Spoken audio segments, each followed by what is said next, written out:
section formula.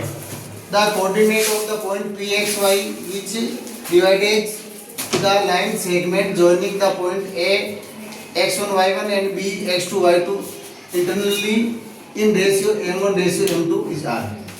एक line है आपके पास A और B, उसको P पॉइंट है, P जिसके कोऑर्डिनेट क्या है x, y, ठीक है, वो m1 रेशियो m2 में क्या करता है, डिवाइड करता है, टू पार्ट में डिवाइड करता है। ये इतना पार्ट क्या है m1, ये क्या है m2।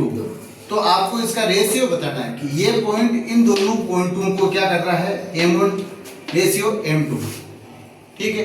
तो इसको सॉल्व करेंगे तो पॉइंट दे रहेगा क्यों नहीं आपको, तो m1 रेशियो m2, तो इस पॉइंट के कोऑर्डिनेट क्या होंगे, तो इसका फॉर्मूला हो जाएगा pxy m1 x2 plus m2 x1 m1 plus m2 m1 y2 plus m2 y1 m1 plus m2। यहाँ देखो m2 किस कोऑर्डिनेट से मल्टीप्लाई होगा, x1 और y1 से। देखो m2 का है, m2 x1 और y1 से हो रहा है ना, ये ध्यान रखना आपको।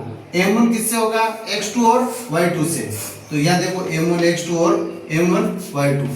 अब स्पेशल केस, यहाँ रेशियो दे रखा होगा, यहाँ आपको रेशियो गिवन होगा, m1 रेशियो कोई भी है 2:3, 2:7, 3:5, जो भी रेशियो गिवन होगा और ये रखे और आप इस कोऑर्डिनेट का निकालेंगे, ठीक है। यहाँ अब इसमें एक special case, if the ratio in which p divided k ratio 1 then the coordinate of the point p will be.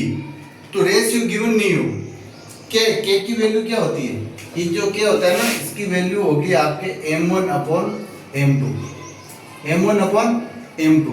तो ये पॉइंट ये इस a और b जो लाइन सेगमेंट है उसको किस में डिवाइड करेगा, k रेशियो 1 में। तो 1 किसके साथ, x1 y1 के साथ मल्टीप्लाई होगा, k किसके साथ होगा, x2 y2 के साथ होगा। तो क्या हो जाएगा pxy kx2 plus x1 upon k plus 1 ky2 plus y1 upon k plus 1।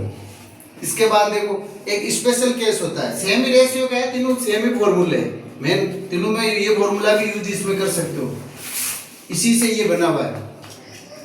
यहाँ से m1 m2 कॉमन ले लो तो m1 अपॉन m2 आ जाएगा, इधर भी m2 कॉमन ले लो तो क्या बन जाएगा, और m1 m2 की वैल्यू क्या होती है, क्या होती है, ये आपकी बुक में दिया हुआ है, ठीक है। तो स्पेशल केस में क्या होता है कि the coordinate of the mid point p of the joining of the point a और b, ये ab है, ये p क्या है, मिड पॉइंट है।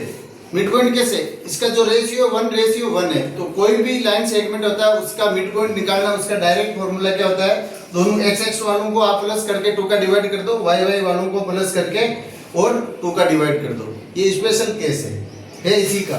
तो तीनों फॉर्मूले नेक्स्ट एक्सरसाइज में आपके यूज होंगे।